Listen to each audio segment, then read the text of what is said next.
Welcome to business coaching institute. आप सभी साथियों का बिजनेस कोचिंग इंस्टीट्यूट में स्वागत है।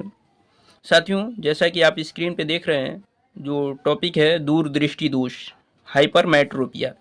इससे पहले हमने नेत्र के बारे में और उससे संबंधित निकट दृष्टि दोष जो होता है उसके बारे में हमने वीडियो बनाया है। अगर आप उस वीडियो को नहीं देखे हो तो उसको ज़रूर देख लें, क्योंकि ये जो पॉइंट है जैसे दूरदृष्टि दोष, निकट दृष्टि दोष, ये दोष जो होते हैं ये बोर्ड के पॉइंट ऑफ व्यू से बहुत ही महत्वपूर्ण क्वेश्चन होते हैं और ये 4 नंबर के क्वेश्चन होते हैं। तो इसलिए आप जरूर उस वीडियो को देखें ताकि आप अच्छी तरीके से समझ सकें निकट दृष्टि दोष और दूरदृष्टि दोष क्या होता है।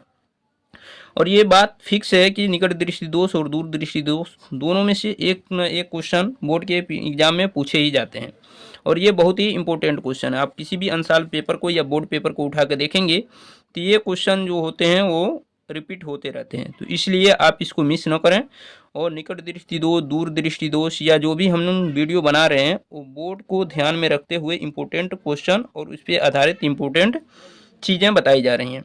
तो चलते हैं, ज़्यादा इस पर हम डिस्कशन नहीं करेंगे, चलेंगे आगे। दूरदृष्टि दोष क्या होता है आज हम इसको समझेंगे। तो देखिए, दूरदृष्टि दोष क्या होता है।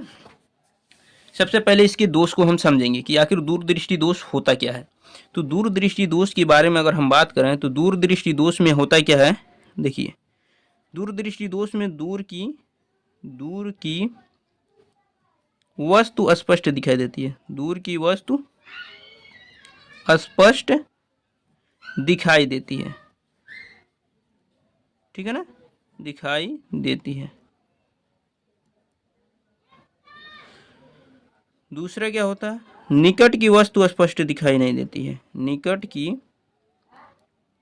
वस्तु स्पष्ट दिखाई नहीं देती है, स्पष्ट दिखाई नहीं देती है, ठीक है ना। यानी दूरदृष्टि दोष में क्या होता है कि दूर की वस्तु स्पष्ट रूप से दिखाई देती है लेकिन निकट की वस्तु स्पष्ट रूप से दिखाई नहीं देती है। यानी अगर आप पेपर वगैरह पढ़ना चाहते हैं तो वो स्पष्ट रूप से आपको उसमें के लेटर्स वर्ड्स जो होते हैं वो स्पष्ट रूप से दिखाई नहीं देते हैं।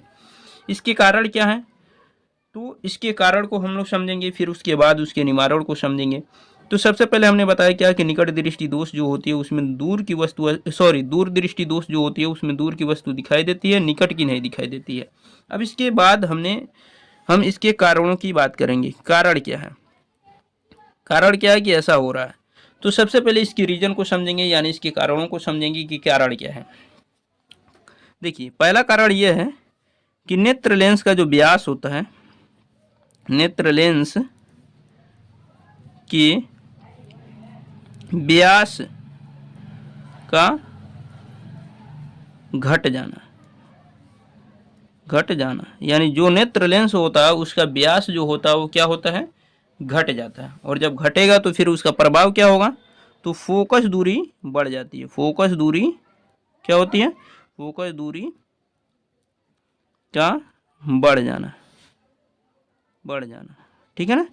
जब नेत्र लेंस का व्यास घटेगा तो उस कंडीशन में क्या होगी, फोकस दूरी बढ़ जाएगी। देखिए, एग्जाम्पल के रूप में हमें यहाँ पर दिखा रहे हैं कि मान लीजिए ये लेंस क्या है, पतला है, ठीक है ना। तो जब हमने क्या बताया कि नेत्र लेंस के व्यास के घटे जाना, ये पतला लेंस है तो इसकी फोकस दूरी अगर हम बात करें ऐसे, तो ये किरणें जहाँ पर जाके काटती हैं वहीं पर क्या होता है, उनकी फोकस दूरी होती है। यहाँ पर ये एफ हो जाएगा और यहाँ से केंद्र से इनकी दूरी जो होगी यही फोकस दूरी होगी। ये पतले लेंस की है, लेकिन यही लेंस क्या हो जाए, मोटा हो जाए, ऐसे हो जाए।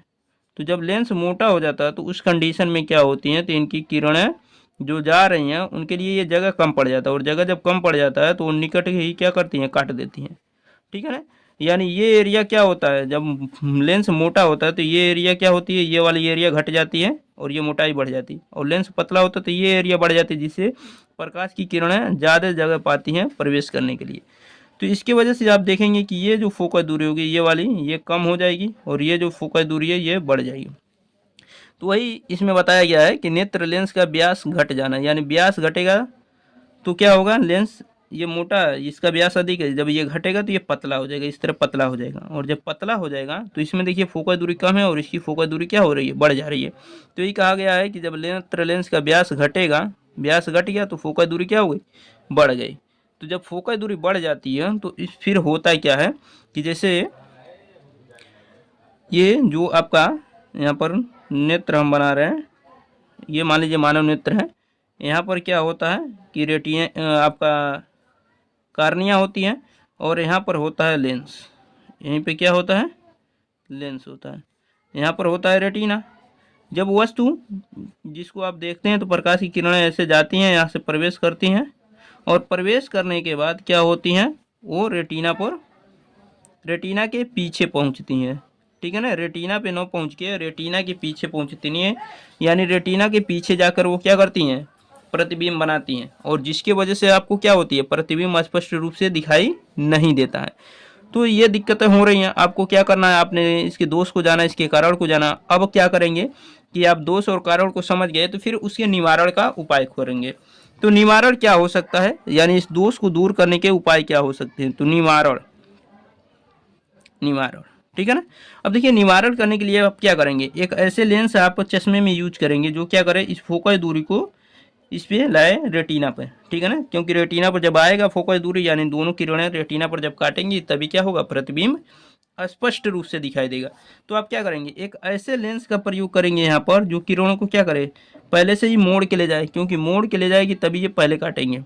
तो आप क्या करेंगे, यहाँ पर एक उत्तल लेंस लगा देंगे। कौन सा लेंस लगाएंगे, एक आप उत्तल लेंस लगा देंगे यहाँ पर। ठीक है ना, अब आपने क्या किया, एक उत्तल लेंस का यहाँ प्रयोग कर दिया। अब किरणें जब यहाँ से प्रवेश करेंगी, तो जब प्रवेश करेंगी तो यहाँ से प्रवेश करते ही ये थोड़ा सा मुड़ जाएंगी अंदर की तरफ। क्या होंगी, अंदर की तरफ मुड़ जाएंगी। यहाँ से आप जानते हैं कि उत्तल लेंस क्या करता है, किरणों को मोड़ने का कार्य करता है। और जब ये मुड़ेंगी तो फिर ये बढ़ेंगी आगे, आगे जब बढ़ेंगी तो ये आगे बढ़ते हुए कहाँ मिलेंगी, रेटिना पर। देखिए आप यहाँ पर रेटिना पर मिल गई ना, तो ये आगे बढ़ते हुए मिल जाएंगी आपकी क्या, रेटिना पर। और जब रेटिना पर मिलेंगी तभी जाके क्या होगा, वस्तु स्पष्ट रूप से दिखाई देगा। तो हमने निवारण में क्या बताया, निवारण में आप क्या कर रहे हैं, चश्मे में उचित फोकस दूरी वाले, उचित फोकस दूरी का मतलब क्या हुआ कि आपके नेत्र के लिए जितनी फोकस दूरी की आवश्यकता है उसी के अकॉर्डिंग क्या होगा, लेंस में लगता है चश्मे में। ठीक है ना, तो हम क्या करेंगे, चश्मे में उचित फोकस दूरी वाले, उचित फोकस दूरी वाले, फोकस दूरी वाले उत्तल लेंस। कौन सा लेंस लगाए हैं आप, उत्तल। तो उत्तल लेंस का प्रयोग करते हैं। ठीक है ना, लेंस का प्रयोग करते हैं, ठीक है ना। तो यानी आप क्या करेंगे कि चश्मे में जो लेंस यूज करेंगे वो उचित फोकस दूरी वाले उत्तल लेंस का प्रयोग करते हैं। ठीक है, और इस प्रकार आप क्या कर सकते हैं, दूरदृष्टि दोष को आप दूर कर सकते हैं। तो आपने समझ लिया कि दूरदृष्टि नाम क्यों पड़ा। दूरदृष्टि नाम पढ़ने का मेन रीजन ये है कि प्रकाश की किरणें जो हैं वो रेटिना के पीछे अर्थात रेटिना से दूर जाके क्या कर रही हैं, काट रही हैं। इसकी वजह से इनका नाम पड़ा है दूरदृष्टि दोष। इसके साथ साथ आपको ये भी बता दें कि बहुविकल्पी क्वेश्चन अगर बनता है तो इससे इस प्रकार क्वेश्चन बनता है कि दूरदृष्टि दोष या दीर्घ दृष्टि दोष। देखिए ध्यान रखिएगा, आजकल वर्डों से बहुत ज़्यादा खेला जा रहा है प्रश्न में।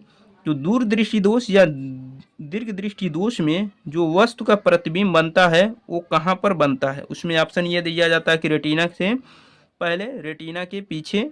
ठीक है ना, तो उसमें रेटिना के पीछे आप देख रहे हैं, यहाँ पर रेटिना के पीछे बन रहा है ना, तो रेटिना के पीछे क्या होता है कि प्रतिबिंब बनता है दूरदृष्टि दोष में।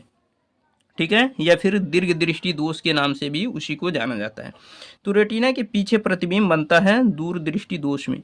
और निकट दृष्टि दोष में आपने देखा था कि प्रतिबिंब कहाँ बना था, रेटिना के जस्ट पहले। तो इस बात का ध्यान रखिएगा, आजकल क्वेश्चन इस प्रकार के बन रहे हैं। ठीक है, तो आपने समझ लिया निकट दृष्टि दोष, दूर दृष्टि दोष, इन सारी चीज़ों को हमने अच्छे तरीके से बता दिया। इसके बाद और भी जो दोष हैं उनको हम अगली वीडियो में डिस्कशन करेंगे। वीडियो कैसा लगा आप लोग कमेंट बॉक्स में ज़रूर बताइएगा, और जो लोग चैनल पे नए हो चैनल को सब्सक्राइब करें। मिलते हैं नेक्स्ट वीडियो में, तब तक के लिए अपना ख्याल रखिए, धन्यवाद।